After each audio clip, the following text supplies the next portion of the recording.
Muy buenas. Si estáis aquí es probable que el coche haya decidido dar un pequeño susto. Pues bien, hoy vamos a destripar por completo uno de esos mensajes misteriosos que nos lanza, el código de falla P2309. Venga, vamos a meterle mano. Seguro que esta es la culpable. Esa lucecita naranja en el cuadro que, seamos sinceros, nunca trae buenas noticias. Pero bueno, que no cunda el pánico. Lo primero es entender qué significa, y ese es el primer paso para solucionarlo bien y sin gastar de más.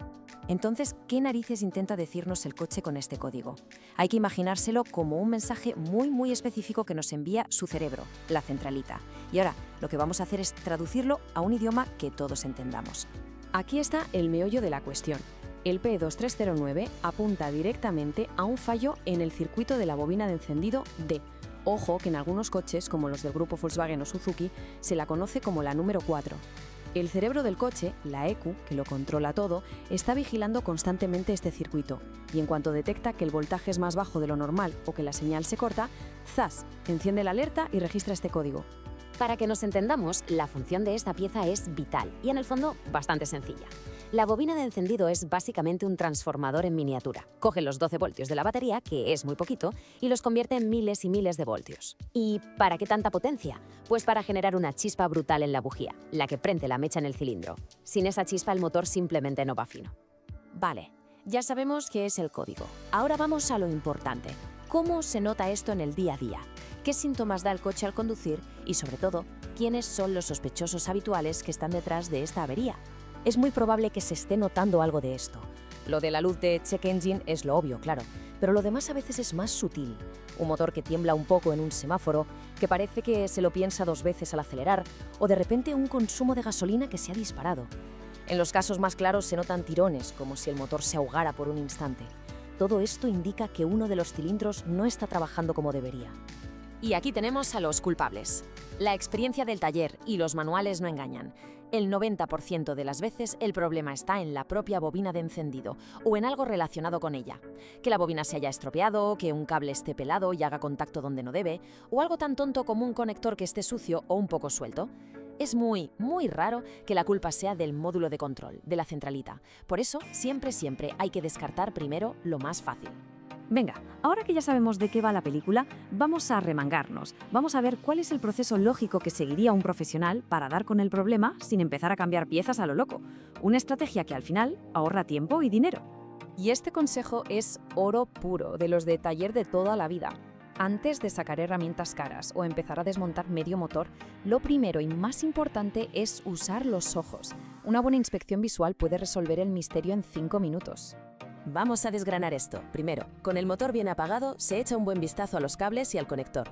¿Se ve algo quemado? ¿Un cable rozado? ¿Algo suelto? Segundo paso, se desconecta con cuidado y se miran los pines por dentro. Deben estar brillantes, rectos y bien firmes.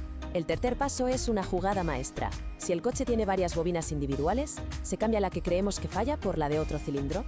Se borra el código, se arranca el coche y se da una vuelta. Si el código de error vuelve a salir pero ahora señala al cilindro donde pusimos la bobina sospechosa, ¡vengo! Ya tenemos al culpable. Si el fallo sigue en el mismo sitio, entonces sí, sacamos el multímetro. Y ya como ultimísimo recurso se piensa en la centralita.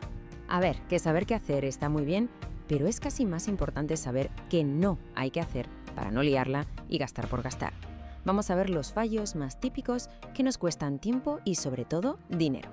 Este cuadro lo deja clarísimo. El error de las prisas. Cambiar la bobina sin mirar nada más. Mal. Podría ser un cable de 10 euros y ya nos hemos gastado 100 en una bobina para nada. Otro fallo clásico. No confirmar la avería con el truco de intercambiar las bobinas. Y por supuesto, nunca hay que subestimar un conector un poco sucio. La regla de oro es siempre de lo más simple y barato a lo más complejo y caro. Y me quedo con esta otra frase que es para enmarcarla. La prisa es mala consejera en mecánica. La paciencia y seguir un método no solo ahorran dinero, sino que garantizan que se está arreglando el problema de verdad, no poniendo un simple parche.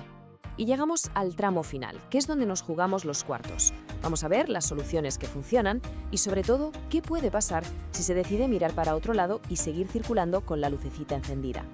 Por suerte, las soluciones son bastante lógicas y van directas a la causa. Si la bobina está mal, se pone una nueva. Si es un cable pelado, se repara o se cambia. Si es un conector sucio, se limpia y se asegura. Simple y directo. Y solo si se ha comprobado todo lo anterior 1000 veces, entonces se podría pensar en el módulo de control. Esta es la pregunta del millón. ¿Qué pasa si se borra el fallo y se sigue tirando? Total, el coche más o menos anda, ¿no? ¿Es para tanto? La respuesta es un no rotundo. Ignorar este código es una idea malísima. Es comprar papeletas para una avería en cadena, una mucho más grave y desde luego más cara. Y aquí está el porqué. Cuando un cilindro no quema bien, la gasolina cruda va directa al sistema de escape y puede, literalmente, freír el convertidor catalítico. Y eso es una reparación de las que duelen en el bolsillo. Pero más allá del dinero está la seguridad. Imagina que el coche falle justo en mitad de un adelantamiento. Y a la larga todo el sistema sufre. Bujías, otros componentes, hasta la propia centralita puede acabar dañada. Así que, para terminar, la idea clave es esta. El código P2309 es una advertencia, una señal seria, pero totalmente manejable. Nos avisa de un problema en el sistema de encendido que, si se diagnostica con método, tiene una solución clara. La reflexión final es, viendo los disgustos y el dinero que puede costar no hacerle caso, ¿de verdad merece la pena arriesgarse?